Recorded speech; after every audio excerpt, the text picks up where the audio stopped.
Jana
हमें हमेशा समर्पित रहना है, कैसे गुरु शिष्य परंपरा में जुड़ना है, और कैसे असत जो चीज है, असत पदार्थ है, जो भौतिक पदार्थ है, उसको भौतिक दृष्टिकोण से नहीं देखना चाहिए। ऐसी कुछ शिक्षाएं उन्हें मिली अपनी माता के गर्भ में। और फिर ये शिक्षाएं जब उन्होंने प्राप्त की तो वो अपने पिता के पास में जब गए, पहले तो उनको गुरुकुल में डाला गया। वहां पर उनके गुरु थे षंड और अमरक। ये कौन थे? शुक्राचार्य के पुत्र थे दोनों भी। और आप तो जानते हैं शुक्राचार्य कैसे असुरों के गुरु। और फिर ये असुर ही फैमिली में जन्म हुआ था, असुर के कुटुंब में जन्म हुआ, तो उनके लिए गुरु भी ऐसे ही चुने गए थे, षंड और अमरक। उनको बोलते हैं शुक्र गुरु। शुक्र गुरु मतलब क्या? कि जो शुक्राणु से यानी कि अपने पिता से जन्म हुए उनको भी गुरु बनाया जाता है। लेकिन ये नहीं देखा जाता कि उसमें गुरुत्व की क्वालिटी है या नहीं, क्योंकि असुरों में ये सब नहीं होता है, उन्हें सिर्फ शुक्र गुरु बना। लेकिन हाँ, श्रोत्र गुरु जो होते हैं, जो गुरु शिष्य परंपरा में आते हैं, तो श्रोत्र गुरु जो है, हमारे जो गुरु है ना गुरु शिष्य परंपरा में आते हैं, जो प्रभुपाद हमें बताते हैं कि श्रोत्र गुरु यानी अपने गुरु से श्रवण करके ज्ञान सब अर्जित करके वो क्वालिटीज को अक्वायर करके हिंदी इतना अच्छा नहीं है, सॉरी। तो वो क्वालिटीज को, उसको गुणों को अर्जित करना पड़ेगा और उन गुणों को हमें हमारे अंदर लाना पड़ेगा, तब गुरुत्व का जो ये है। तो और एक प्रभुपाद जी ने बताया, कीबा विप्र कीबा ने ऐसी शूद्र कहने नहीं, जय कृष्ण तत्व वेता से ही गुरु है। तो कृष्ण तत्व को जो जानने वाला है वो गुरु है। ऐसे गुरु शिष्य परंपरा से जो ज्ञान देते हैं वो असली गुरु होते हैं, ऐसे बताया गया है। तो यहाँ पर जब पहली मुलाकात होती है अपने पिता के साथ में, क्योंकि वो ठीक तरह से परफॉर्म नहीं करते हैं, तो पेरेंट्स मीटिंग होती है ना। तो अभी यहाँ पर एक पेरेंट मीटिंग हो गई षंड और अमरक और इनके साथ में, हिरण्यकश्यपु के साथ में। हिरण्यकश्यपु, मैं ये बात आपको शॉर्ट में बोलने गई, लेकिन पहले बीच में एक बोलना था कि हिरण्याक्ष का वध हुआ था। पहले वराह का रूप धारण करके भगवान आए और पृथ्वी जब भी रसातल में गई थे तो उसको उद्धार करने के लिए भगवान ने हिरण्याक्ष का वध किया था वराह बन के। तो वराह भगवान की जय। फिर हिरण्यकश्यप बहुत ही क्रोधित हो गया था, इसके लिए भगवान का नाम ही नहीं लेना है। तो इतना बलशाली बन गया वो, उसने बहुत तपस्या की, इतनी तपस्या की कि उनके शरीर से पूरा मांस निकल गया, सिर्फ ऐसे बोन्स रह गए, क्या बोलते हैं, हड्डी पसली, इतना ही रह गया। और फिर उनके ऊपर वारुण आ गया, ऊपर वाल्मीकि बोलते हैं उसको, वो आ गया और उसमें ज्वाला हो गई। वो ज्वाला कहाँ पहुंच गई? स्वर्ग, सभी तीनों लोकों में पहुंच गई। वो जो अग्नि थी, जो उष्मा सबको, और सारा लोग डोलने लगा। तभी सब भगवान के पास गए, अरे ये क्या हो रहा है, उनको कुछ रोको, कुछ करो। तो ब्रह्मा जी उनको वर देते हैं, अमरत्व प्रदान करते हैं उनको। तो आप सभी जानते हैं कैसे अमरत्व प्रदान करते हैं। तो ये पार्श्वभूमि हो गई हिरण्यकश्यपु की। ऐसे हिरण्यकश्यपु के पुत्र असुर के पुत्र हैं, लेकिन वो असुर नहीं है, प्रहलाद महाराज है। तो यहाँ पर 5वें अध्याय के 5वें श्लोक में बताते हैं, जब प्रहलाद महाराज उनके गोदी में बैठते हैं, उनके सर से हाथ फिर घुमाकर वो उन्हें प्रश्न पूछते हैं कि तुम्हारे गुरुकुल में गए, अभी ये गुरुकुल में गए, 5 साल के हो गए प्रहलाद महाराज, तभी गुरुकुल में गए। गुरुकुल में गए तो उनको प्रश्न पूछा उन्होंने कि आप गुरुकुल में गए तो आपके गुरु ने आपको क्या सिखाया? तो यहाँ पर प्रहलाद महाराज कहते हैं, तत्साधु मन्ये सुरवर्य देहिना तथा समुद्विग्न दियाम सद्गृहा हित्वांश तापम पापम गृहमंद कूपम वनम गतो वा हरिमाश्रयेत। इसका मतलब क्या है? तत्साधु मन्ये सुरवर्य देहिना, हे सभी साधु के क्या है, सभी असुरों के राजा। यहाँ पर वो बोलते हैं वो असुराज है, दैत्यराज। जहाँ तक मैंने अपने गुरु से सीखा है, ऐसा कोई व्यक्ति जिसे क्षणिक देह और क्षणिक गृहस्थ जीवन स्वीकार किया है, वह निश्चय ही चिंताग्रस्त रहता है। धियाम असर क्या बताया यहाँ पर? धियाम असद्ग्रहात्, समुद्विग्न असद्ग्रहात् मतलब क्या है? धिया मैंने अपने बुद्धि से क्या करता है, हमेशा वो सांसारिक बातों के प्रश्न से घिरा रहता है। क्या होता है? वो हमेशा सांसारिक प्रश्नों से उलझा रहता है, घिरा रहता है। सदा समुद्विग्न धियाम असद्ग्रहात्, असद्ग्रहात् मतलब जो सत्य नहीं हो। हम सारी जो भौतिक चीजें जो हमारे अगल बगल में देखते हैं वो सत्य नहीं है, लेकिन हम उसको सत्य मानकर चलते हैं। इसको दीवा स्वप्न भी कहा जाता है। जैसे कि हम सोचते हैं कि हम परमानेंट है यहाँ पर, इसलिए सारे प्रॉब्लम्स को भी परमानेंट समझ लेते हैं। तो ये असत है, और असत को सत्य मानना सबसे बड़ा सिद्धांत इस श्लोका में क्या है कि भौतिक वस्तु को या जड़ पदार्थ को सत्य मानना, असत को सत्य मानना, और जिससे हम अधिकाधिक चिंतामग्न चिंताग्रस्त हो जाते हैं। इसीलिए वो कहते हैं कि ऐसे फीलिंग्स जो हमें आती है, किस लिए आती है? क्योंकि हम भगवान से परे रहते हैं, भगवान से अलग रहकर इस भौतिक जगत में भोग करने की इच्छा रखते हैं। अधिकाधिक भोग जितना करने की हमारी इच्छा रहती है, उतने अधिक भय को हम पकड़ लेते हैं, भय हमें पकड़ लेता है। क्योंकि हमें क्या लगता है कि जितने अधिक हम आसक्त रहते हैं भौतिक असत पदार्थ से, उतने अधिक हम चिंताग्रस्त होते हैं। To the degree we are engrossed in materialistic thing, to that degree we are in fear. हमेशा डरे रहते हैं, हमेशा हम वो ही सोचते हैं, अरे मेरे साथ क्या होने वाला है, मेरे पास ये नहीं है, मेरे पास वो नहीं है। हाँ, कभी कभी ऐसा होता है कि हस्बैंड एंड वाइफ प्रगति करते हैं और फिर एक स्कूटर लेते हैं तो बड़े आनंदित होते हैं, बहुत अच्छा लगता है उनको। हमारे पास एक छोटी सी, क्या बोलते, छोटी स्कूटर को क्या बोलते हैं, छोटी गाड़ी, बहुत ही छोटी सी 2 व्हीलर गाड़ी, लूना है ना, लूना। तो they are very happy with that small गाड़ी। तो उसके बाद में कुछ प्रगति कर लेते हैं और फिर उनके पास में एक मारुति कार आ जाती है और बहुत खुश हो जाते हैं, चलो हमारे पास 4 व्हीलर आ गया, वैसे हैप्पी, हमारे पास 4 व्हीलर आ गया, बहुत अच्छी बात है। लेकिन फिर थोड़े दिन के बाद में हम देखते हैं कि ये 4 व्हीलर से तो मेरा कुछ नहीं बनेगा, मुझे और बड़ी कार चाहिए। तो वी मल्टीप्लाई, हम क्या करते हैं, हमारी प्रश्नों को हम ही और ज़्यादा जटिल बनाते हैं। एक छोटा घर बनाते हैं, उसमें भी हैप्पी नहीं रहते, फिर बहुत बड़ा कर्जा उठाते हैं बैंक से, बहुत बड़ा लोन करते हैं और फिर घर लेते हैं या फिर ऐसे। तो हम क्या करते हैं, वी मल्टीप्लाई आवर प्रॉब्लम्स, हम अपने प्रॉब्लम को बढ़ाते जाते हैं और फिर धियाम असद्ग्रहात्, सदा समुद्विग्नम धियाम असद्ग्रहात्। हम क्या करते हैं उसमें, और फिर हम अंधकूपम, फिर क्या होता है, ऐसे अंधकुएं में हम गिरे रहते हैं। ये जो अंधा कुआं है भौतिक जगत का, उसमें हम अपने आप को डाल देते हैं और उसमें क्या हो जाता है, हम हमेशा कष्ट में लड़ते झगड़ते रहते हैं। तो ऐसी स्थिति को हमें क्या करना चाहिए, वनम गतोवा यदिम हरि आश्रयेतम, वनम गतोवा हरिम आश्रयेत। इसलिए हमें क्या करना चाहिए, इस सारे असत चीजों से अगर हमें परे होना है तो हमें क्या करना चाहिए, वनम गतो यानी वृंदावन में जाना चाहिए और भगवान की भक्ति करनी चाहिए।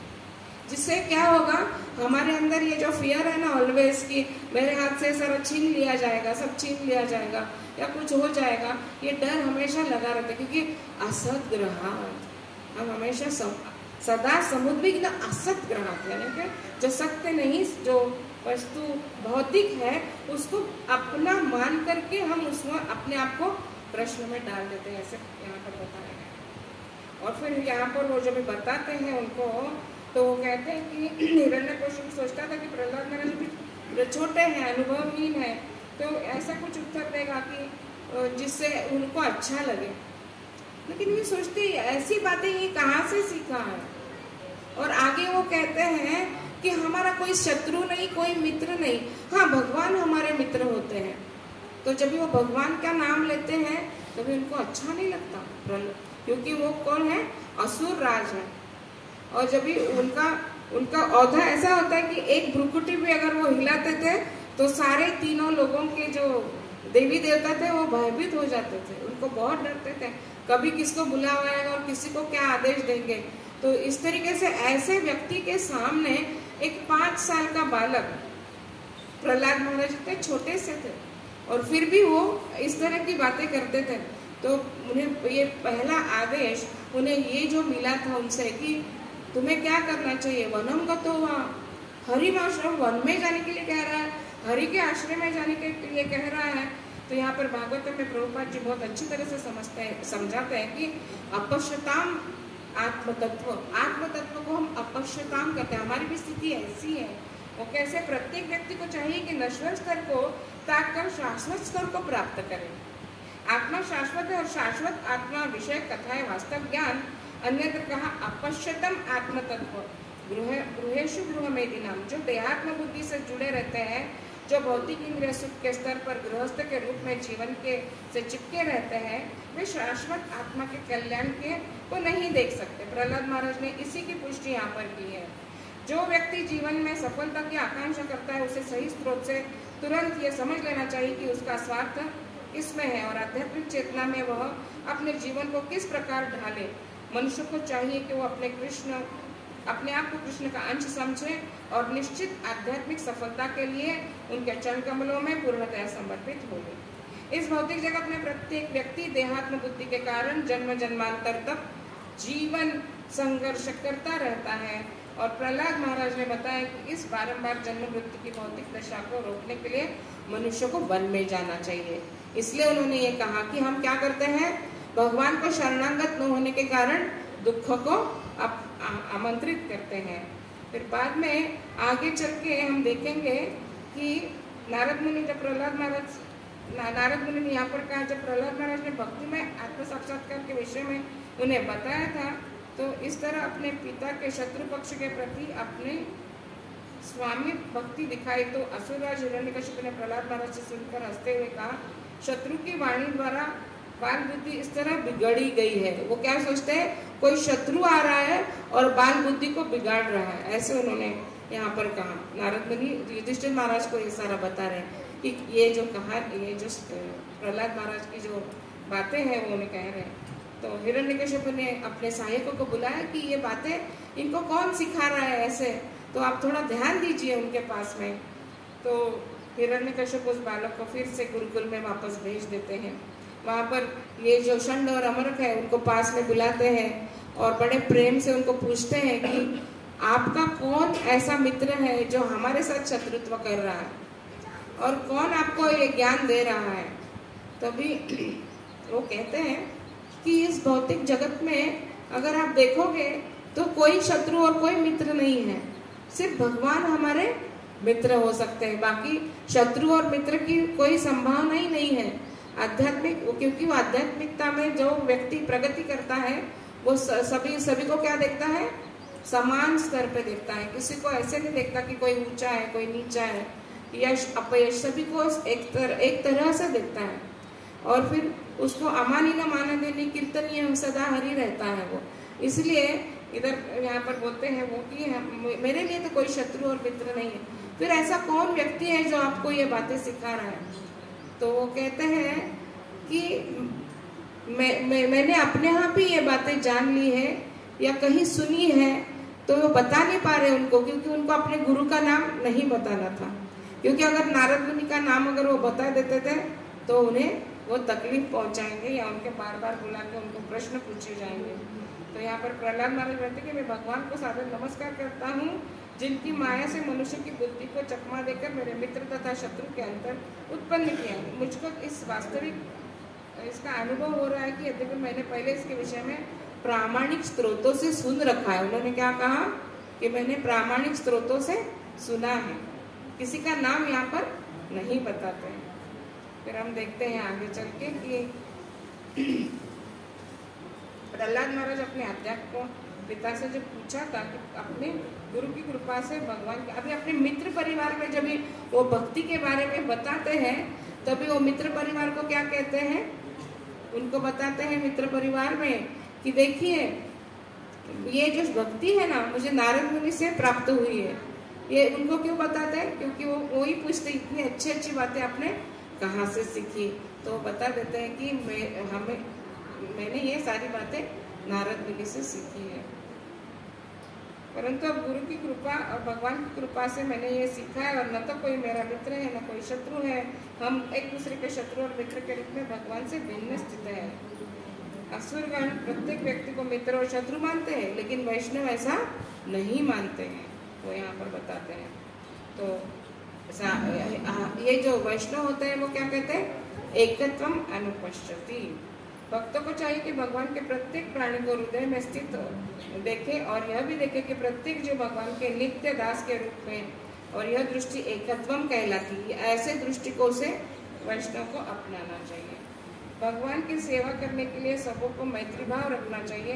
हर एक को चाहिए कि दूसरे द्वारा की गई सेवा का क्या करना चाहिए? सराहना करनी चाहिए, प्रशंसा करनी चाहिए, और अपनी सेवा हमें किसी को नहीं बतानी चाहिए। अपनी सेवा से गर्वित भी नहीं होना चाहिए। वैष्णव को सोचना चाहिए कि वैकुंठ विचार, यही विधि वैकुंठ विचार है। सेवा करने के लिए दासों में स्पर्धा होती है, लेकिन ऐसी स्पर्धा में अपने आप को बड़ा नहीं मानना है। ये भी एक एटिकेट उसमें से बताया जाता है। फिर बाद में जब फिर से दूसरी मुलाकात होती है हिरण्यकश्यप के साथ में प्रहलाद महाराज की, तो उन्होंने उनको पूछा कि आपने क्या सीखा आपके गुरु से, अभी बताइए। तो सेकंड टाइम बोलते हैं, श्रवणम कीर्तनम विष्णु स्मरणम पाद सेवनम अर्चनम वंदनम दास्यम साख्यम आत्मनिवेदनम इति पुंसार्पिता विष्णु भक्तिश्च नवलक्षणा क्रियेत भगवता ताद्या तन्मन्येति तमुत्तमम्। तो ये क्या बताते हैं यहाँ पर कि श्रवणम कीर्तनम विष्णु स्मरणम, तो किसका कीर्तन करना चाहिए, किसका श्रवण करना चाहिए, इसके बारे में प्रहलाद महाराज यहाँ पर बताते हैं। भगवान विष्णु के दिव्य पवित्र नाम, रूप और उनके साथ सामान के और लीलाओं के विषय में सुनना है, और उनका कीर्तन करना है, उनका स्मरण करना है, भगवान के चरण कमल की सेवा करनी है, षोडशोपचार विधि से उनकी पूजा करनी चाहिए, अर्चनम यानी, और वंदनम यानी क्या कि उनको उनकी प्रार्थना करनी चाहिए, और दास्य भाव में भगवान को हमेशा श्रेष्ठ मानना चाहिए, और हमें दास्य भाव में भगवान की सेवा करनी चाहिए। तथा उसके पश्चात उन्होंने कहा है कि आत्मनिवेदनम, और आत्मनिवेदन में उन्होंने क्या बताया, सर्वस्व भगवान पर न्यौछावर करना चाहिए, काया मनसा और वाचा। तो इस तरीके से शुद्ध भक्ति की विधियाँ उन्होंने स्वीकार की, जिससे नवविधा भक्ति भी कहते हैं। कृष्ण की सेवा से अपना जीवन समर्पित करना चाहिए। नवविधा भक्ति में क्या करना चाहिए, अपना जीवन उसमें लगाना चाहिए हमें। भगवान की ये जो नवविधा भक्ति है, श्रवणम कीर्तनम विष्णु स्मरणम पाद सेवनम अर्चनम वंदनम दास्यम साख्यम आत्मनिवेदनम। फिर आत्मनिवेदन में हम देखते हैं कि यहाँ पर बलि महाराज की भी कथा आती है कि उन्होंने आत्मनिवेदन कैसे किया था, श्रवण कैसे, श्रवण विधि के भी अलग अलग प्यार में अलग अलग उसके नायक है। तो बलि महाराज की जो कथा आती है उसमें हम देखते हैं कि भगवान बट्टू वामन के रूप में आते हैं और उनसे सारा मांग लेते हैं, पूरा आकाश सारा व्याप्त कर लेते हैं, फिर पृथ्वी पूरा व्याप्त कर लेते हैं। और फिर बाद में जब शुक्राचार्य क्या करते हैं, कमंडलू में एक मक्खी बनकर बैठ जाते हैं कि वो अर्घ्य नहीं अर्पण करें, वो कुछ अर्पित ही नहीं कर पाए। लेकिन फिर क्या करते हैं, वो जो ब्राह्मण होता है वो एक उसके अंदर एक कांट डालता है, तो उनके आँख में छेद हो जाता है। वो तो हम देखते हैं कि शुक्राचार्य के एक आँख में ये दृष्टि ये हो जाती है। तो इस तरीके से हम देखते हैं कि कितना भी कोई प्रयास करे, लेकिन शुद्ध भक्त अपनी वाणी से पीछे नहीं हटता, अपने वचनों से वो पीछे नहीं हटता, और वो उन्हें क्या करता है, वो अपने आप को अपना सर उनके सामने रख देते हैं और पूर्णतया आत्मसमर्पण करते हैं। इसको कहते हैं कि पूर्णतया समर्पित भाव से भगवान के चरण कमलों में अपने आप को समर्पित करना। और हमारे संस्था के संस्थापक आचार्य श्रील प्रभुपाद जब भी जा रहे थे पाश्चात्य देश में, तो उन्हें कितनी बार हार्ट अटैक आया, नाव में उसमें मालवाहू बोट में जा रहे थे, इतनी बार अटैक आया, 3 बारी, फिर भी वो पीछे नहीं हटे। और उन्होंने कहा कि भगवान आपके आपके चरण कमलों में मैं पूर्णतः शरणागत हूँ, आप जैसे मुझे नचाना चाहते हैं वैसे नचाओ, भगवान को कहते हैं। ये है आत्मसमर्पण की परिसीमा। उन्होंने पूर्णतः अपने आप को समर्पित कर दिया उनके चरण कमलों में भगवान के, और भगवान ने भी उन्हें बचाया। और भगवान ने उन्हें वहाँ पर भी, वहाँ तो कुछ नहीं था, मालवाहु बोट में क्या रहेगा, लेकिन फिर भी वो अपने मार्ग में आगे चलते रहे प्रभुपाद जी। और पाश्चात्य देश में जाकर इतना बड़ा प्रचार और प्रसार संपूर्ण विश्व भर में उन्होंने किया। तो हम देख सकते हैं कि भगवान की भक्ति करने वाला जो भक्त होता है, जो वैष्णव होता है, परम वैष्णव होता है, उनकी रक्षा कौन करते हैं? भगवान ही करते हैं। आत्मसमर्पित भाव से जब उन्होंने प्रचार और प्रसार किया तो वो आगे चल के देख सकते हैं आपकी कैसे वो भक्ति में अग्रसर हुए। तो यहाँ पर एक कथा आती है कि एक राजा था, उनका बेटा नचिकेत, वो वहाँ पर अपने पिता जब भी दान देते रहते, गायों का सभी वस्तुओं का दान करते रहते उनके पिता, वहाँ पर वो खड़े रहते। नचिकेत बोलते क्या मेरा भी दान कर दोगे आप? तो कहते हैं कि आपको कैसे मैं दान दूंगा, यमराज आएगा तब दे दूंगा। तो उन्होंने कहा कि ऐसे बोलते बोलते भी हमें कभी गलत बात नहीं बोलनी चाहिए। और फिर ये नचिकेत जब भी वहाँ पर खड़ा रहता है और सच में यमदूत आ जाते हैं रास्ते में, और वो उनको पूछ लेते हैं कि आपने बोला था ना कि यमदूतों को मैं दे दूंगा, तो बेटे को उठा करके लेके जाते हैं। राजा को बहुत दुख होता है कि अरे मेरे बेटे को उठाकर यमदूत लेकर गए। तो ये बच्चा बड़ा ही होशियार होता है, वैष्णव होता है।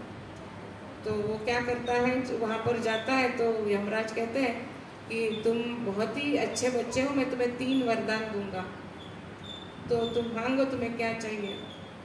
तो पहले वरदान वो क्या मांगता है कि मुझे फिर से मेरे पिताजी के पास लौटा दो। सुना है आपने ये कथा? और फिर सेकेंडली वो पूछता है कि मुझे आपको क्या चाहिए आपको? तो बोले मुझे ऐसे स्थान में जाना है जहाँ पर मुझे शाश्वत सुख प्राप्त हो। तो वो कहते कि मैं तुम्हें स्वर्ग भेज सकता हूँ, तुम्हें स्वर्ग जाना है। तो वो कहता है कि स्वर्ग में मुझे नहीं जाना है, क्योंकि क्षीणे, मैंने सुना है कि क्षीणे पुण्य मर्त्य लोका विशन्ति, तो मैं वहाँ नहीं जाना चाहता, तो मुझे वहाँ नहीं जाना है। फिर तीसरा वो मांगते हैं कि तुम ऐसा कुछ मांगो जो तुम्हें शाश्वत है, तो मैं तुम्हें सोना दूंगा, फिर हाथी घोड़े दूंगा, तुम्हारे पिताजी ने इतना सारा दान दिया, अभी उससे ज्यादा दुगना चौगुना मैं तुम्हें दूंगा। तो वो कहता है कि आप मुझे जो भी दोगे मैं सिर्फ मेरे यूथ में, मेरे क्या कहते हैं उसको, यंग एज में, तरुण अवस्था में ही उसका भोग कर सकूंगा। अच्छी पत्नी, अच्छा घर, बहुत सारे हीरे जवाहरात और बहुत सारी गाड़ियाँ, बहुत सारा बंगले, बड़े कुछ जो भी आप मुझे दोगे वो मैं 80-90 साल का हूँगा तो इस सारी चीज़ों का मुझे कोई फायदा नहीं होगा, है ना। तो यमराज जान गए कि बच्चा बहुत ही होशियार है। तो नचिकेत ने कहा कि नहीं, ये मुझे कुछ भी नहीं चाहिए, क्योंकि ये सारी असत चीज़ें हैं। असत चीज़ों को अगर मैं स्वीकार करूँगा तो कुछ दिन के उपरांत ये मुझे दुख देगी। तो भौतिक पदार्थ जो है वो दुख देते हैं हमें कुछ काल के उपरांत। जैसे कि फॉरेन कंट्री में एक बहुत बड़े क्या कहते हैं बिजनेस टाइकून थे, he was a very multi millionaire business tycoon. उनको इतना डर लगने लगा कुछ दिन के बाद में कि वो पेपर लपेट के रहते थे अपने बॉडी में। सुना है आपने कि ये बात? वो डरते थे, बहुत डरते थे कि मैं कपड़े अगर अच्छे पहनूंगा तो कोई मारने मुझे आ जाएगा या मेरे साथ क्या होगा पता नहीं। तो ये सोच के वो डरते थे। तो ये भौतिक चीजें जो है, जिसको जितना अधिक हम अर्जित करेंगे वो उतना हमें दुख प्रदान करते हैं। तो नचिकेत भी बहुत होशियार है यहाँ पर। वो कहते हैं हमें ये सारी चीजें नहीं चाहिए। तो आप लोगों में से कितने लोगों को नैष्ठिक की भक्ति चाहिए? क्योंकि उन्होंने क्या मांगा, मुझे नैष्ठिक की भक्ति चाहिए। तो बताइए आप लोगों को कितने लोगों को नैष्ठिक की भक्ति चाहिए, है ना। तो हमें कैसे होना चाहिए? प्रहलाद महाराज की तरह और नचिकेत की तरह। तो यहाँ पर हम देखते हैं कि ये दूसरा उपदेश उन्होंने उन्हें दिया। ये सारी ये जो हम पढ़ रहे हैं ये 5वें अध्याय में ये सारा जो बखान है प्रहलाद महाराज का है। और प्रहलाद महाराज अपने पिता को ये बातें बता रहे हैं तो आगे वो तीसरा संदेश उन्हें जो देते हैं, मतिर्न कृष्ण परतो सतोवा। तो ये जो आपको पता है ना कि हम क्या करते हैं, असत चीज़ों को सच्ची मान करके चलते हैं। तो ये हमारे इसका स्वभाव है, हमारा क्या है, हमारा स्वभाव है ये कि असत चीज़ों, कितना भी हमें बताया जाए कि ये असत है, ये असत है, फिर भी हम असत चीज़ों को ही सच मान लेते हैं। और फिर हम मानने को तैयार ही नहीं है कि जो हमारे लिए ठीक है, जो अच्छा है, उसको हम स्वीकार नहीं करते हैं। तो यहाँ पर बताया है कि ये जो this is the third message that he gives, मतीन कृष्ण परतो स्वतोवा। प्रहलाद महाराज बता रहे हैं यहाँ पर, प्रहलाद महाराज ने उत्तर दिया अपने, नारद मुनि ने कहा हिरण्यकश्यप को अध्यापक से कि पुनः पुनः पुत्र को संबंधित किया। हिरण्यकश्यप ने कहा कि हे धूर्त, हमारे परिवार में से सबसे पतित, यदि तुमने ये शिक्षा अपने अध्यापकों से नहीं प्राप्त की तो बतला दो इसे कहाँ से प्राप्त किया। अभी बहुत ही उत्कंठित हो गया और फिर ये प्रश्न पूछा, तभी उन्होंने जवाब क्या दिया, मतीर्न कृष्ण परतो सतोवा मिथ्याभिपत्ते गृहव्रता नाम अदांत गोभिर विषिताम तमिस्त्र पुनः पुनः चर्वितम चर्वणानाम। हम क्या करते हैं, यहाँ पर उत्तर दिया है कि अपने असंयमित इंद्रियों के कारण जो लोग भौतिकवादी जीव के प्रति अत्यधिक लिप्त रहते हैं वे नरकगामी होते हैं और चबाए हुए को बार बार चबाते हैं। ऐसे लोगों का झुकाव न तो अन्य के उपदेशों से, न अपने निजी प्रयासों से, न ही दोनों के मिलकर कृष्ण के प्रति कभी होता है। इस श्लोक में मतिर्न कृष्ण शब्द इसलिए कहा गया कि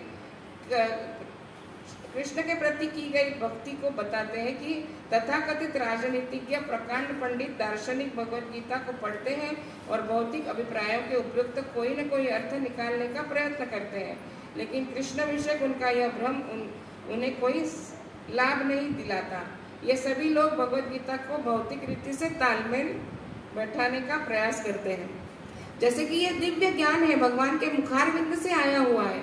भगवद गीता के सारे उपदेश अगर हम अपने जीवन में अंगीकार करते हैं तो हमारे जीवन में कोई कठिनाई नहीं रहनी चाहिए। लेकिन हम क्या करते हैं, हमारे भौतिक वस्तुओं के साथ में उस ज्ञान को जोड़ने का प्रयास करते हैं।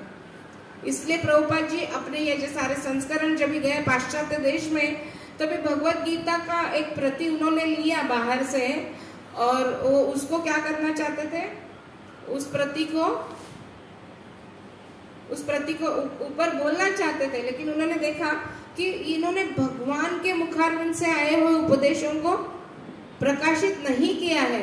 तो उन्होंने फिर से भगवद गीता लिखी और उसको बाद में प्रकाशित किया। तो उन्होंने क्या कहा, let Krishna speak, you rascal shut up. मतलब जो बाकी के जो लोग हैं उन्हें चुप बैठना चाहिए, क्योंकि हम हमारे मति से, अगर मतिर्न कृष्ण परतो सतो, अगर हम अपने मति से भगवान को देखने का प्रयास करेंगे भौतिक दृष्टि से, तो हम कुछ भी देख नहीं पाएंगे, सही दिशा में हम नहीं जा पाएंगे। इसके लिए यहाँ पर बताया गया कि असत को सत मानना यही हमारी मति है। तो ऐसे मति से हम क्या करते हैं, अर्थ निकालने का प्रयत्न करते हैं। लेकिन भगवद गीता में भगवान कहते हैं भक्त्या माम अभिजानाति।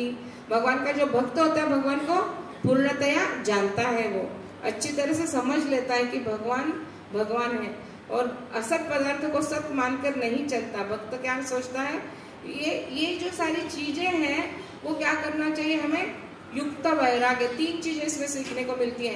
पहली बात है कि हम दासानुदास हैं, दूसरी बात है कि हमें युक्त वैराग्य सीखना चाहिए। ये सारे असत पदार्थ जो है उन पदार्थों को भगवान की सेवा में लगाना चाहिए। And whatever the paraphernalia we have, हमारे पास जो भी है वो सारा हमें भगवान को अर्पित करना चाहिए। ये 3 चीजें सीखने को मिलती है यहाँ पर। तो हमेशा हमारा भाव क्या होना चाहिए, मेरा जो कुछ भी है वो सब कुछ नहीं, मेरा सब कुछ तेरा, भगवान की सेवा में लगाना चाहिए।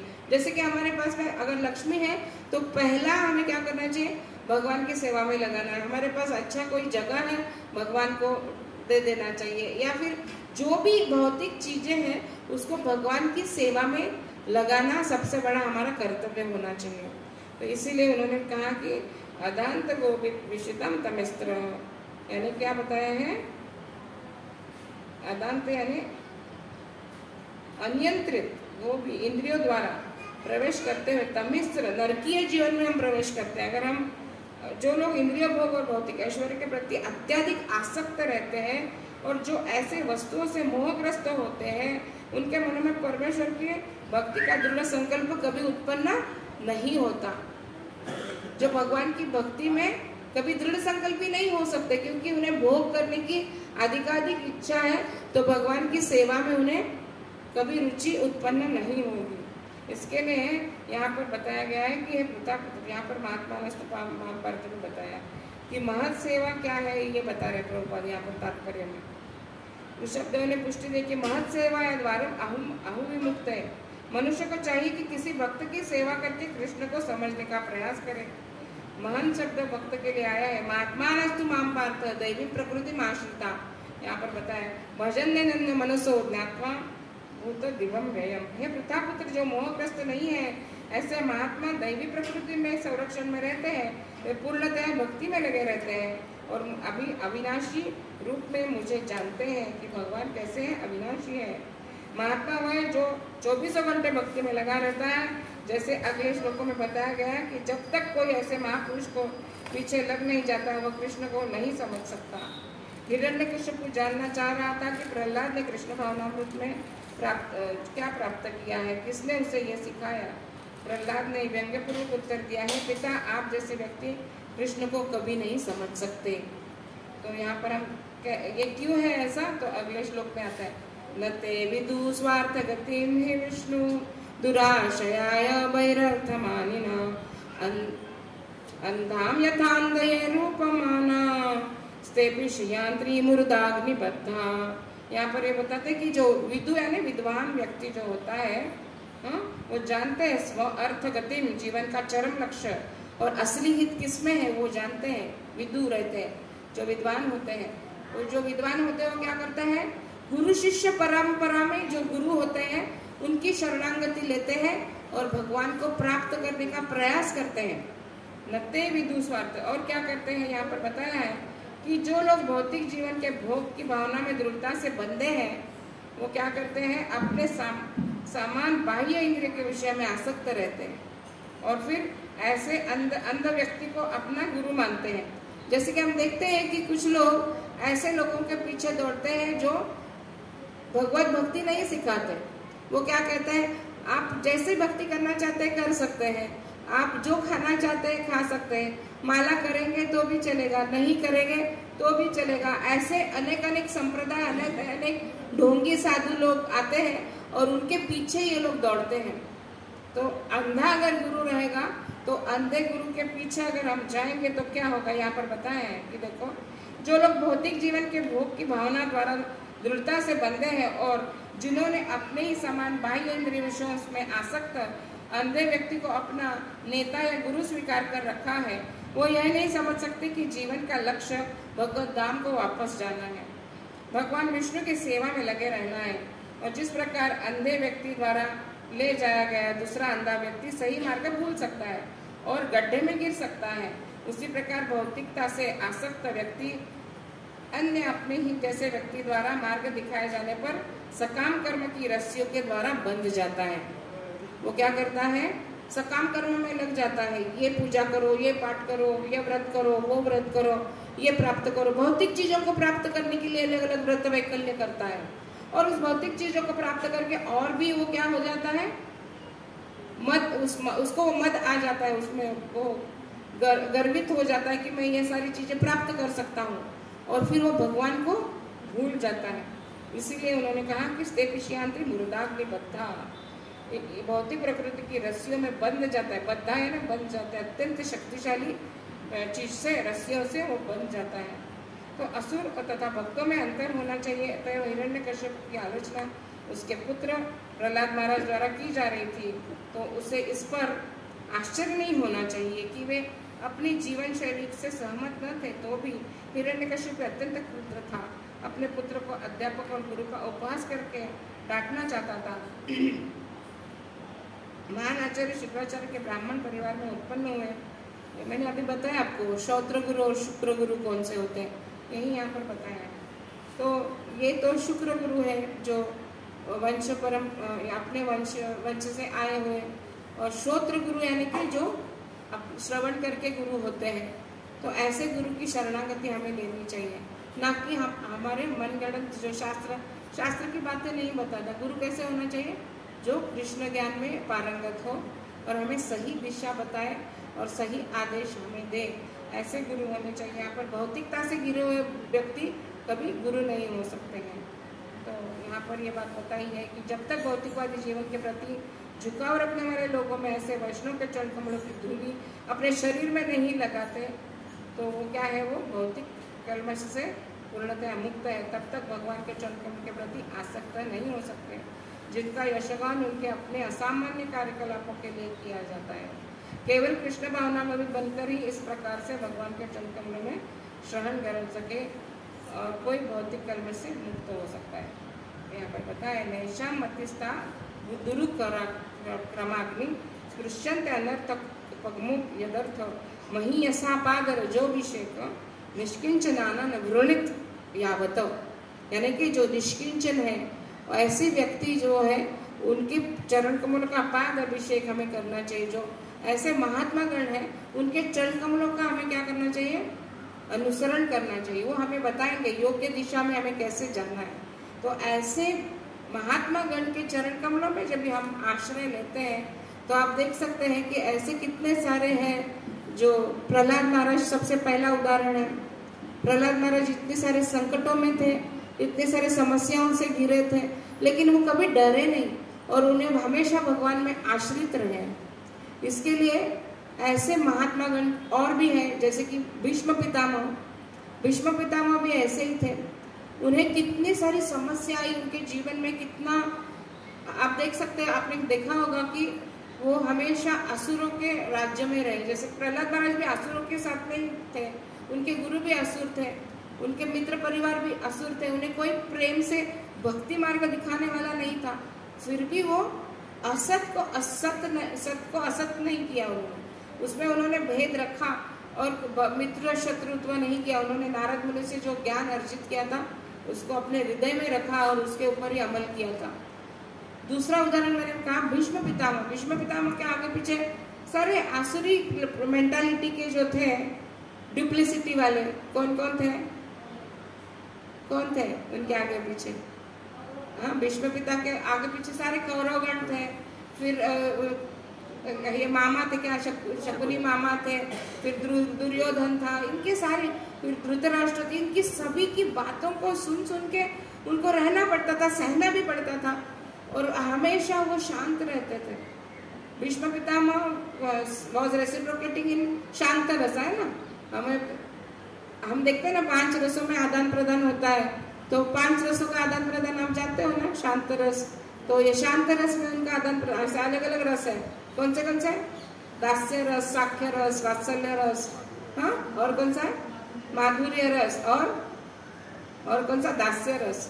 तो हम देखते हैं कि ये शांत रस में आदान प्रदान करने वाले जो क्या कहते हैं, वृंदावन के जो लता और वेली और Bhishma Pitamah, he was reciprocating with lord in शांत रसा। जब भी भगवान ने उनको कहा कि आपको अपोजिट पार्टी में रह के युद्ध करना है, उन्होंने कुछ नहीं कहा, वो खड़े हो गए युद्ध में। भीष्म पितामह का कैरेक्टर मुझे बहुत अच्छा लगता है। मैंने उसके ऊपर बहुत रिसर्च किया और उसके बहुत सारा मैं लिखने वाली उनके ऊपर एक अलग से, कि Bhishma Pitamah character is totally different. इतना अच्छा कैरेक्टर है, उसके ऊपर जितना भी उनके ऊपर बोला जाए कम है, क्योंकि इतने असुर के जैसे लोगों में रहकर भी वो कैसे थे? एकदम शांत थे। कभी किसी से साथ में उन्होंने आर्ग्यूमेंट कहीं पर नहीं आता है। उल्टा वो उनको सिखाते थे कौरवगणों को कि तुम्हें युद्ध नहीं करना चाहिए। जब भी भगवान शांति सूत्र का प्रस्ताव लेकर आए थे तो भीष्म पितामह ने धृतराष्ट्र को समझाने का प्रयास किया कि आपको ये नहीं करना चाहिए, युद्ध नहीं होना चाहिए। ही वॉज कम्प्लीटली अगेंस्ट कि ये युद्ध नहीं होना चाहिए।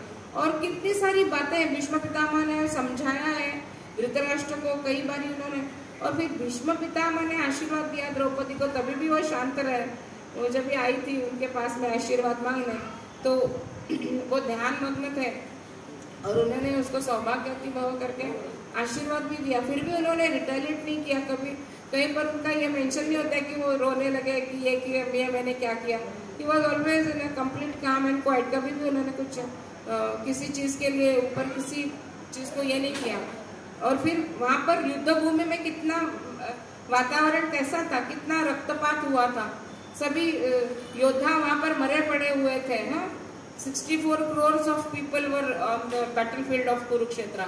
और वहां पर वो हम देख सकते हैं कि वो क्या कर रहे थे, वहां पर वो अपने भगवान को देख रहे थे और भगवान का गुणगान कर रहे थे। भगवान के बालों के ऊपर वो ये बोलते हैं कि आपके बाल कैसे हो गए हैं, आपके मुख के ऊपर वो धूल ही जमा हो गई तो आप पांडुरंग दिख रहे हो। ऐसे अलग अलग नामों से उनको पुकारते हैं। फिर वहां पर उन्होंने वो 1000 नाम का क्या है आता है, वो सहस्त्र नाम, विष्णु सहस्त्र नाम, वो उसका भी बखान उन्होंने, वो शरभ पंजरी होते हुए और दुखमय स्थिति में होते हुए भी वो भगवान को देख रहे थे, उनका गुणगान कर रहे थे। और फिर भगवान ही उन्हें श्रेय देते हैं कि युधिष्ठिर महाराज को वो कुछ ज्ञान दे, उनका काउंसलिंग करे। तो वहां पर युधिष्ठिर महाराज का काउंसलिंग भीष्म पितामह ने किया। भीष्म पितामह उनको बता रहे थे ये सारा रक्तपात हुआ है, उसका दोष आप अपने सर पे मत लेना, क्योंकि जो वैष्णव होता है वो हमेशा पर दुखी होता है। वो जब ये देखता है इतना रक्तपात हुआ है इतना, तो युधिष्ठिर महाराज बहुत ही ऐसे अपने आप को बहुत ही दोषी मानते थे और बहुत ही दुख हुआ था उनको। तो कृष्ण भगवान तो उनको समझा सकते थे, लेकिन कृष्ण भगवान ये श्रेय भीष्म पितामह को देते। भीष्म पिता उनको बहुत अच्छे से सिखाते, बातें बताते कि आपको क्या करना चाहिए।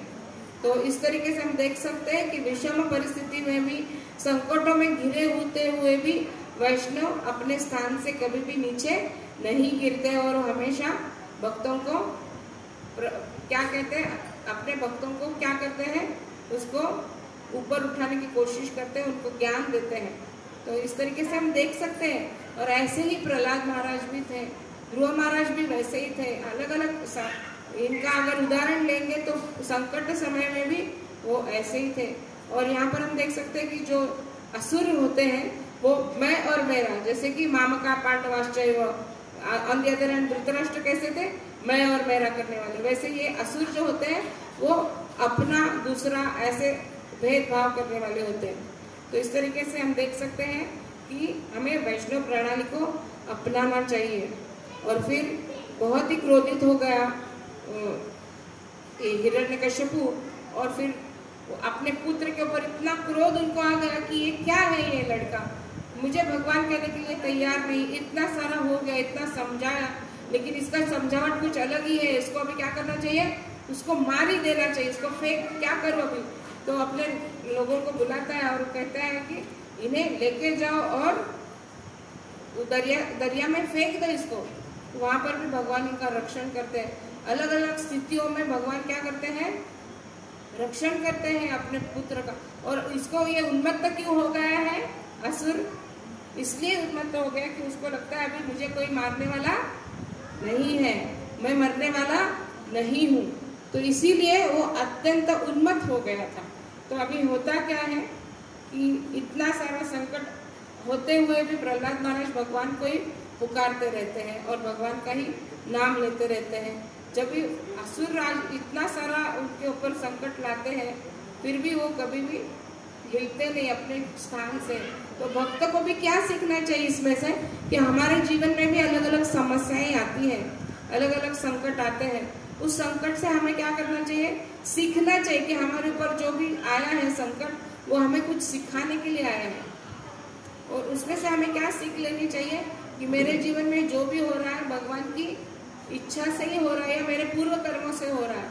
और लोग कहते हैं, कोई लोग मुझे आके मिलते हैं और कहते हैं कि हम भगवान से झगड़ा करते हैं कि आपकी वजह से हमारे जीवन में ये सब समस्या है। भगवान की वजह से कभी कोई समस्या अपने ऊपर नहीं आती। समस्या किस लिए आती है, क्योंकि हम हमारे पिछले जन्म में जो कर्म किए हैं उस कर्म के हिसाब से हमें ये जन्म में भुगतना पड़ता है। तो यहाँ पर हम देख सकते हैं कि हिरण्यकश्यपु अलग अलग प्रयास करके इनको मारने का प्रयास करते हैं। और फिर भी होलिका भी आती है उनको सहाय करने के लिए, उनकी बहन जो उनको जलाने का प्रयास करते हैं लेकिन स्वयं ही जल जाती है।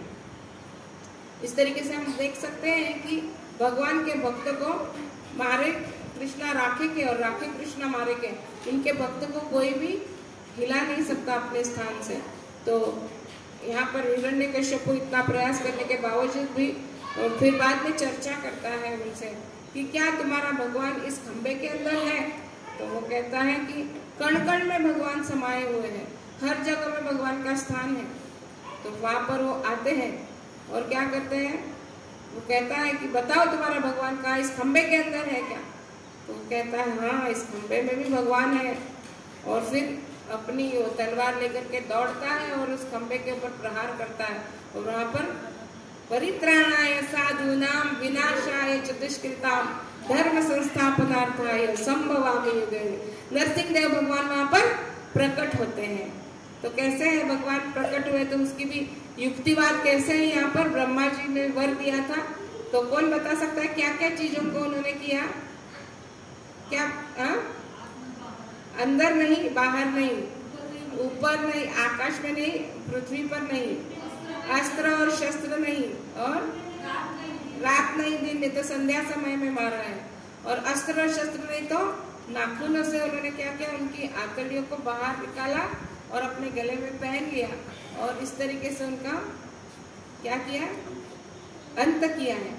और फिर वहां पर फिर भी देखिए प्रहलाद महाराज ऐसा नहीं कहते कि सब डर जाते हैं उनका वो रूप देखकर, कोई देवी देवता उनके समक्ष जाने के लिए तैयार नहीं, सभी डरे हुए रहते हैं।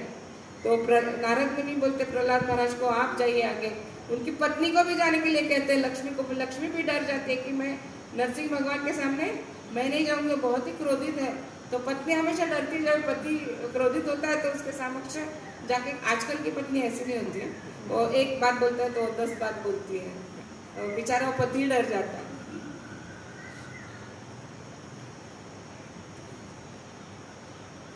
तो यहाँ पर वो जाते हैं भगवान के समक्ष और प्रहलाद महाराज भगवान की स्तुति करते हैं और इतनी अच्छी स्तुति करते हैं उनकी, तो वो शांत हो जाते हैं, उनके सर से हाथ घुमाते हैं। तो इस तरीके से हम देख सकते हैं कि प्रहलाद महाराज का जो कैरेक्टर है, इसमें बहुत अच्छे से पढ़ने के लिए बहुत सारी चीजें हैं बताने के लिए कि उनके जैसा भक्त हमें हमारे जीवन में ये भक्ति आए, हम हमारे जीवन में ऐसी प्रगति कर सके, भगवान की भक्ति में अग्रसर हो सके।